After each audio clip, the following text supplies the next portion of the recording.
بله، آقای وحید هاشمیان هم زمانی که خودش بازی میکرد و در تیم ملی بود، بازیکن بسیار با اخلاق، پاک، منظم، مرتب، از هر لحاظ آدم خوب و درستیه و خب سالها حتی کاپیتانی هم کرده.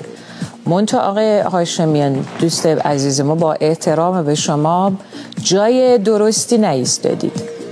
یعنی سرمربیگری پرسپولیس گمان میکنم که یه جورایی شاید جای شما نباشد. بازی‌های زیادی الان از لیگ گذشته در فصل جدید و پرسپولیس هنوز معلوم نیست داره چی کار میکنه. یعنی آیا تاکتیک مشخصی توی زمین شما دارین؟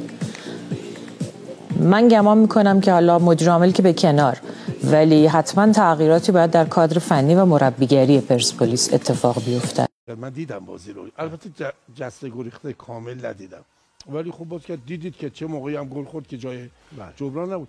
ولی یه چیزی رو من در کنار این قضیه دیدم که مربوط به پرسپولیس. اول از این کوبیدن مربیشون صحیح نیست، اصلا نباید این کار کنن. پرسپولیس های اصیل این کارو نمیکنن. اونا هم اجازه ندن بقیه هم این کارو بکنن. از همه بدتر یه مش تماشاگر میاد جوون بی تجربه است این کارو میکنه.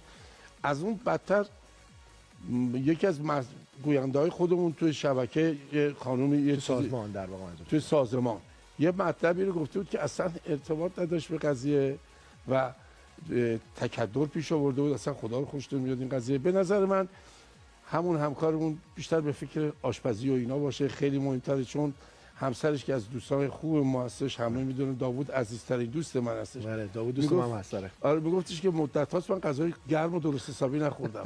من فکر کنم خانومش برسه به غذای خونگی و اینا بهتر باشه تا برسه با این سبک و سیاق بخواد خیلی انتقاد بکنه. خیلی عزیزین. خیلی خوب، بریم سراغ بازی